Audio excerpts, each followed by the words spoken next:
Assalamu alaikum. My name is Abdul Haq. My name at birth was Jeffrey S. Glazer. I was born in this country, in New York City, and I am from 3/4 Ukrainian background. My fourth grandparent came from the former Austria-Hungary, and I was born into a Jewish family, Jewish-American family. I became a Muslim in 1979.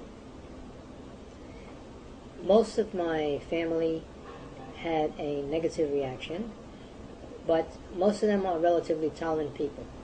So the hostility was not too strong. They did not try to force me to stop being a Muslim, but they did try to convince me to turn back. When I first heard about Islam from Muslims that I met, I began studying different religions because I wanted to find out what the real truth was. At the time that I heard about Islam, I had become very secular. In fact, I didn't even believe in God at that time. And I was talking with Muslims that made me start rethinking this whole thing.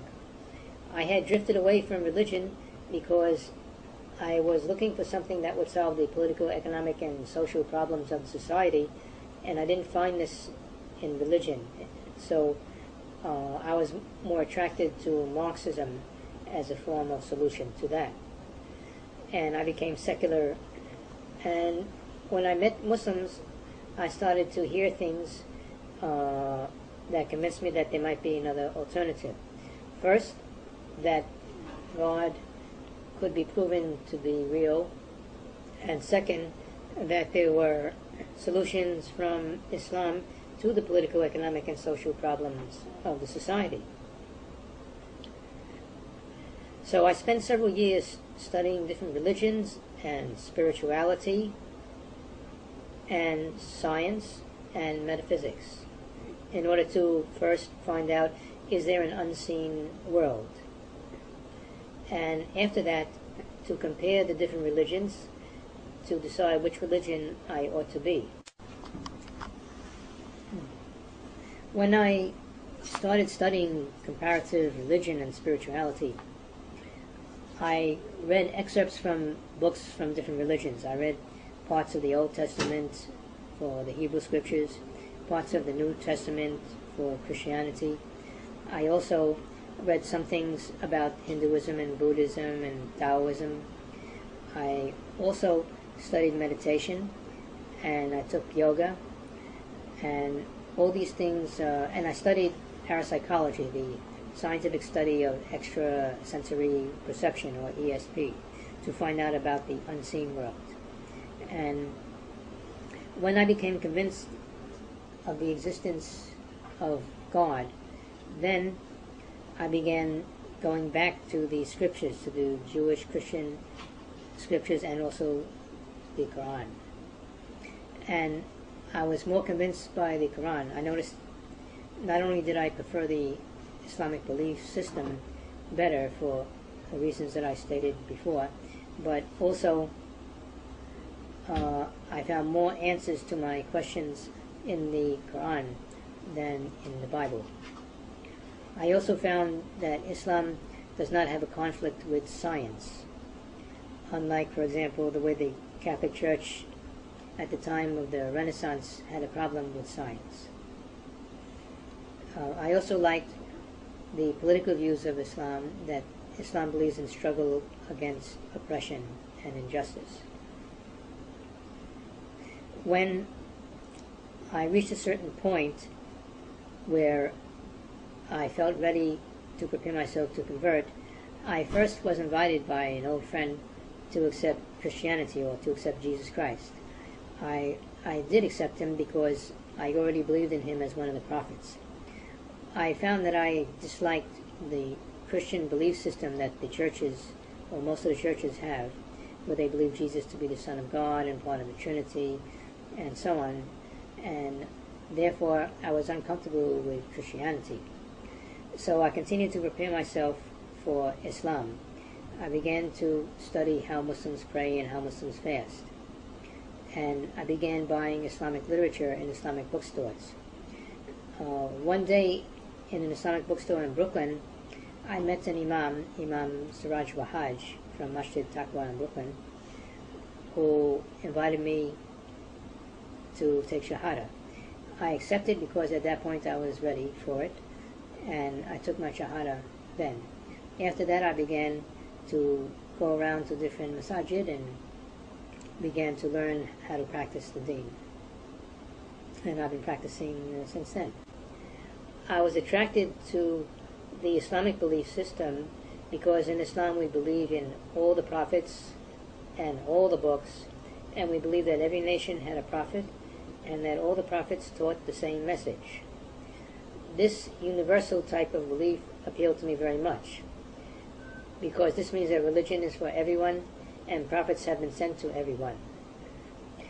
Judaism does not teach this, and one of the things that I disliked about Judaism was that it seemed to separate Jews from other peoples a lot, and due largely to their belief system that all the prophets are for Israel, that the Israelites by ethnicity are the chosen people of God, and the prophets are all sent to them and the scriptures are all sent to them. And so I was much more attracted to Islam because of the belief that the religion and the prophets are for all peoples, and all peoples can practice the same religion together, regardless of where they come from. This has made me feel satisfied that Islam is the religion that is the most complete, that includes all of the good things that all the religions have. Since accepting Islam, I have made it a point to visit quite a few masajid to find out what the different communities are like and how they practice Islam. I have avoided joining any sect. I prefer just to be a Muslim. I don't call myself even Sunni or Shia, although I follow Quran and Sunnah. I am presently working at a masjid in Midtown Manhattan, where I am right now, Masjid Uthman bin Affan. I have also made one Hajj. In 1990 I made one Hajj. I was sponsored by the Muslim World, and that was a very big event. I consider myself to be a better person now. I believe that Islam has helped me develop better character and to find more ways of expressing my spirituality. I am not married now, but I am looking for a wife. I would like to marry a believing woman, and inshallah, may Allah guide me to having a happy and successful and righteous marriage. So far, no one else in my family has become a Muslim. I did once, together with a Muslim friend, give a Shahada to a friend of mine from my pre-Islamic days. However, he did not stay in the deen. He began just for a few days, and it didn't stick with him. No one else from among my friends or family have gone into Islam, but I have witnessed many shahadas in this masjid and other masajids. To sum up what I would advise other people, I would suggest that everyone should do some searching to establish the truth inside them, in their hearts. Now, it is important to have good belief in the things that we are taught in Islam, and to put them into practice. So people need to make an effort to educate themselves and to practice what we learn. I also I'm concerned about the need for Muslims to become more unified, because Muslims are very, very divided today. And we cannot be successful as an ummah when we are this divided. And eventually, inshallah, Islam hopefully will be revived to a high level like it once was, and then we will see a wonderful thing occur on the earth. Thank you. Assalamu alaikum.